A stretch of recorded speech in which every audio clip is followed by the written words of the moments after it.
Okay, this is kind of a different theme for a video, but I was unpacking some other old train boxes in my garage that weren't in my train room, and I found what's remaining of my fleet for my made-up railroad that I had before called Canadian Shield.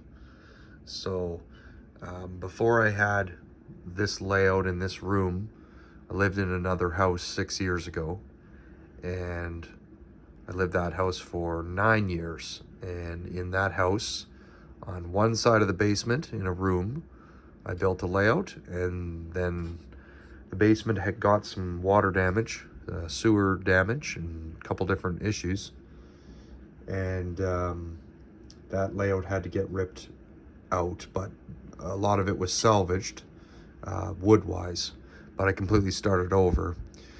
And then I built another layout on the other side in a different sized room. So every time that I built a new layout, I increased my skill set. So back then, which is 15 years ago, I had DCC, I had this throttle, and I run a Super Empire builder right now. So that thing is 15, 16 years old at least. And before I had the house 15 years ago, of course, I lived in an apartment, and I had a couple layouts in that apartment. But anyway, when I lived in the last house, I had built this layout, and in the time that I had it in the 9 years, that's kind of when I grew away from a made-up railroad, which was, it was all made up, but Canadian Shield is located in Northern Ontario. So back then there was DCC, but there was not a lot of sound. But this loco is one of the Broadway Limited, before they were called Broadway Limited, Precision. It's a New York Central, and I painted it with model paint, spray paint, Tamiya stuff, and I weathered it. And it has sound. And I bought this one used. It's a Cato 282. It was in Chicago Northwestern. And there was a company, I forget the name right now, but I made up my own decals. And I have sheets of these decals still, and all the numbers. And I actually have 2 styles of font. And that takes an idea from Canadian Pacific, block and script. So the first loco that I custom painted, these are all FTs from Intermountain. They all have DCC. Was this one. As you can see, it's kind of not so good. Yeah, the stripes are deckled. The weathering's not as good as the other units. And this is like early stuff that I weathered, and it's really just paint. Whereas on this one, I would have done next, and that's actually makeup is what's on there, a lot of it. So like a eyeshadow, I guess. And I don't use it for my face, I use it for my locomotives, I swear. So these are another FT set. All of these were Seaboard, I think, for some reason.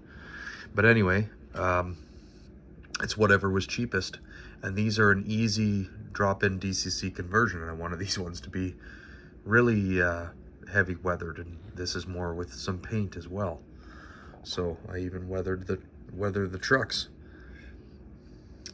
as you can see. So this set, my buddy Chris painted for me, and then I deckled, and he weathered it. So he's, pro, of course. So they look even better. This is a lifelike FA set, and sadly these are the last locos that I made for this made-up stupid railroad. These have to be hardwired if I want them to be in DCC, but I never actually made it that far with this railroad. I have cabooses that are New York Central, kind of teal. I have 3 or 4 of them. I have a couple different military cars, ex-military cars, and I actually had 2 different places in the States. I live in Canada, where I sent steam locomotives to be worked on, I guess. And I 2 times from 2 different places got my steam all stole. So I had 2 Walthers 284s that had DCC converted to them, and then they went back for warranty, and then they never came back. And I had 1 Bachmann Concord 210-2 with sound in it, and I can't remember what the other steam was right now, but it doesn't really matter. I know there was 5 steam locomotives that were actually stolen and I had sent them down painted. So now I'm very hesitant. I'm not a DCC expert, but I'm a very hesitant person on sending a loco to anybody. You know, I would trust Mike Pfeiffer, but he doesn't do repairs. I buy some locomotives from him, quite a bit, but you know, I would use him because he's somebody that you trust, but yeah, he'd be too busy even if he did do it. So what ended up happening is, I think because of DCC being so hard, that's what really ended that Canadian Shield, and that's what got me into modeling prototype instead of made up railroads. So what ended up happening is, if you look at this scheme, it kind of looks, this white with the blue stripe, it looks like CB&Q, which I really like in Wyoming. And the bottom level of my layout is now Wyoming. And I have Union Pacific. But you can go to, you know, that's the scale trains there. Those are Broadway steamers. And they come factory painted. Not that I don't like painting, but they come ready to go with sound. And there's no middle guy that's going to steal them from you. There's a Bachmann and a Broadway. There's an Athearn. But what ended up happening is all the steam locomotives that I had, and it was bigger money back then to get DCC conversions for sound. And I was one of the very early people doing this, so they could kind of charge whatever they wanted because there wasn't a lot of people doing it. And what ends up happening is I watch different prototype videos, and basically I kind of implement things that you know, that I like in the prototype. And it turns out that Canadian Shield has an electric line, so I've got this Cato, I think it's an ED75 or something. Yeah, ED75. I have another one that's brown, I ended up never painting. The brown one is EF15. They're Japanese prototype locomotives. They're electric, but if the idea was, hey, I like what Milwaukee Road's doing, so I'll just make mine electric. This one was black. I've had other ones that I've sold off of those, and what ends up happening is I'm drifting more and more towards, I prefer the real railroad than all the things I'm trying to make my railroad be. It's almost like it was too much work to keep these up. And, you know, just the made up story was too much work.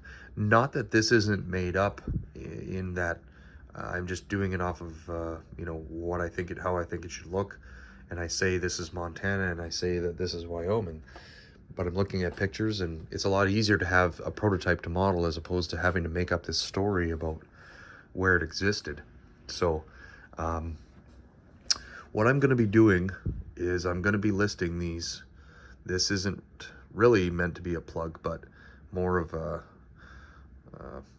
I guess, a library entry or a diary entry of what I had, so that I know what I came from. This stuff used to be important to me, used to be that it mattered, and you know, now this railroad is, I much prefer it than whatever this was going to be. So I took all the ideas of the railroads that I liked, the Northern Pacific, the Milwaukee Road, and the Union Pacific, and the CB&Q, and I put them into this and made this railroad from, you know, making up this backstory. And instead, it's just easier to, not easier, but I guess more enjoyable to be able to go to a store and just purchase the locomotive that you want when they make it.